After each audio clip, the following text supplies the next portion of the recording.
আজকের গল্প শরৎচন্দ্র চট্টোপাধ্যায়ের ছেলেধরা। গল্পটি পাঠে শান্তিনাথ কুণ্ডু। সেবার দেশময় রটে গেল যে তিনটি শিশু বলি না দিলে রূপনারায়ণের উপর রেলের পুল কিছুতেই বাঁধা যাচ্ছে না। দুটি ছেলেকে জ্যান্ত থামের নিচে পোঁতা হয়ে গেছে, বাকি শুধু একটি সংগ্রহ হলেই পুল তৈরি হয়ে যায়। শোনা গেল রেল কোম্পানির নিযুক্ত ছেলেধরারা শহরে ও গ্রামে ঘুরে বেড়াচ্ছে। তারা কখন এবং কোথায় এসে হাজির হবে কেউ বলতে পারে না। তাদের কারো পোশাক ভিখিরির, কারো বা সাধু সন্ন্যাসীর, কেউ বা বেড়ায় লাঠি হাতে ডাকাতের মতো। এ জনশ্রুতি পুরানো, সুতরাং কাছাকাছি পল্লীবাসীর ভয়ের ও সন্দেহের সীমা রইল না যে এবার হয়তো তাদের পালা, তাদের ছেলেপুলেই হয়তো পুলের তলায় পোঁতা যাবে। কারো মনে শান্তি নেই, সব বাড়িতেই কেমন যেন একটা ছমছম ভাব। আবার তার উপরে আছে খবরের কাগজের খবর। কলকাতায় যারা চাকরি করে তারা এসে জানায় সেদিন বউবাজারে একটা ছেলে ধরা পড়েছে। কাল কড়েয়ায় আর একটা লোককে হাতে নাতে ধরা গেছে, সে ছেলে ধরে ঝুলিতে পুরছিল। এমন কত খবর। কলকাতার অলিতে গলিতে সন্দেহক্রমে কত নিরীহের প্রতি কত অত্যাচারের খবর লোকের মুখে মুখে আমাদের দেশে এসে পৌঁছল। এমনি যখন অবস্থা, তখন আমাদের দেশেও হঠাৎ একটা ঘটনা ঘটে গেল। সেইটে বলি। পথের অদূরে একটা বাগানের মধ্যে বাস করেন বৃদ্ধ মুখুজ্জে দম্পতি। ছেলেপুলে নেই, কিন্তু সংসারে ও সাংসারিক সকল ব্যাপারে আসক্তি 18 আনা। ভাইপোকে আলাদা করে দিয়েছেন, কিন্তু আর কিছুই দেননি। দেবেন এ কল্পনা তাদের নেই। সে এসে মাঝে মাঝে দাবি করে ঘটি বাটি তৈজসপত্র। খুঁড়ি চেঁচিয়ে হাট বাঁধিয়ে দিয়ে লোকজন জড়ো করেন। বলেন হিরু আমাদের মারতে এসেছিল। হিরু বলে সেই ভালো, মেরেই একদিন সমস্ত আদায় করব। এমনি করে দিন যায়। সেদিন সকালে ঝগড়ার চূড়ান্ত হয়ে গেল। উঠানে দাঁড়িয়ে বললে, শেষ বেলা বলছি খুড়ো, আমার ন্যায্য পাওনা দেবে কিনা বলো। খুড়ো বললেন, তোর কিছুই নেই। নেই না, আদায় করে আমি ছাড়বো। খুড়ি রান্নাঘরে কাজে ছিলেন, বেরিয়ে এসে বললেন, তাহলে যা তোর বাবাকে ডেকে আনগে। হিরু বললে, আমার বাবা স্বর্গে গেছেন, তিনি আসতে পারবেন না। আমি গিয়ে তোমাদের বাবাদের ডেকে আনবো। তাদের কেউ হয়তো বেঁচে আছে, তারা এসে চুলচিরে আমার বখরা ভাগ করে দেবে। তারপর মিনিট দুয়েক ধরে উভয় পক্ষে যে ভাষা চলল তা লেখা চলে না। যাবার আগে হিরু বলে গেল, আজই এর একটা হেস্তনেস্ত করে ছাড়বো, এই তোমাদের বলে গেলুম, সাবধান। রান্নাঘর থেকে খুড়ি বললেন, তোর ভারী ক্ষমতা, যা পারিস করগে। হিরু এসে হাজির হলো রায়পুরে। ঘর কয়েক গরিব মুসলমানদের পল্লী। মহরমের দিনে বড় বড় লাঠি ঘুরিয়ে তারা তাজিয়া বার করে। লাঠি তেলে পাকানো, গাঁটে গাঁটে পেতল বাঁধানো। এই থেকে অনেকের ধারণা তাদের মতো লাঠি খেলোয়াড় এ অঞ্চলে মেলে না। তারা পারে না এমন কাজ নেই, শুধু পুলিশের ভয়েই শান্ত হয়ে থাকে। হিরু বলল, বড় মিয়া, এই নাও 2 টাকা আগাম। তোমার আর তোমার ভাইয়ের কাজ উদ্ধার করে দাও, আরো বকশিস পাবে।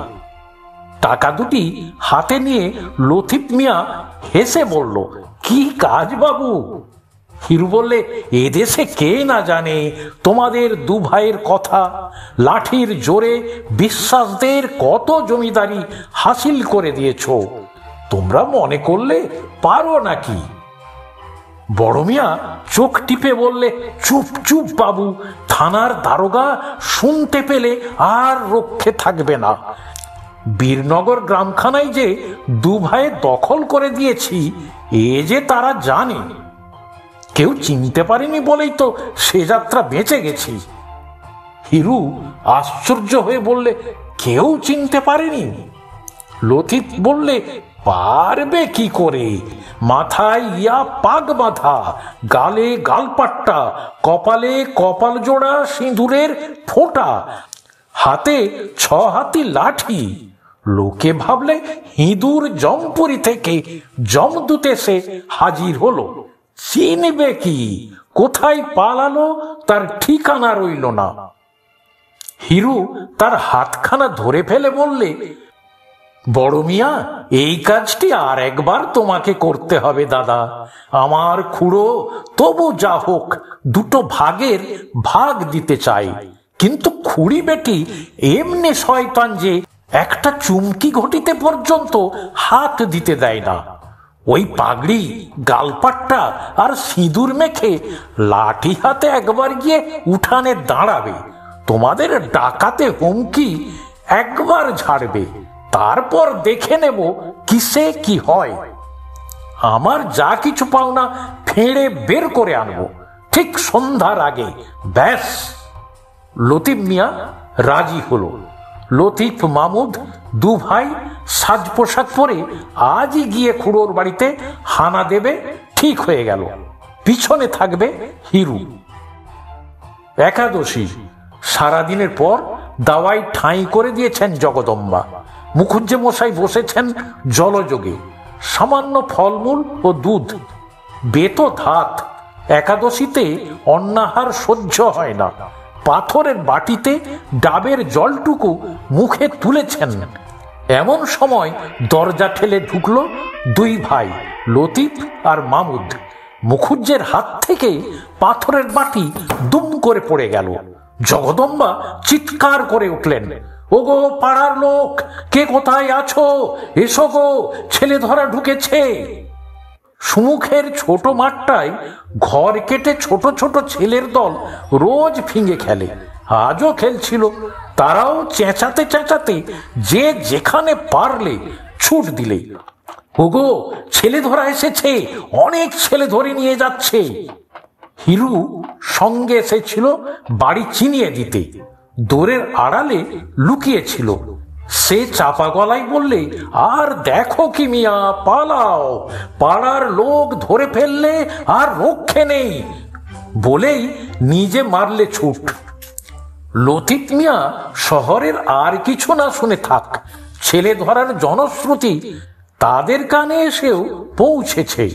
চোখের পলকে বুঝলে এ অজানা জায়গায় এরূপ বেশে এই সিঁদুর মাখা মুখে ধরা পড়ে গেলে দেহের একখানা হাড়ও আস্ত থাকবে না।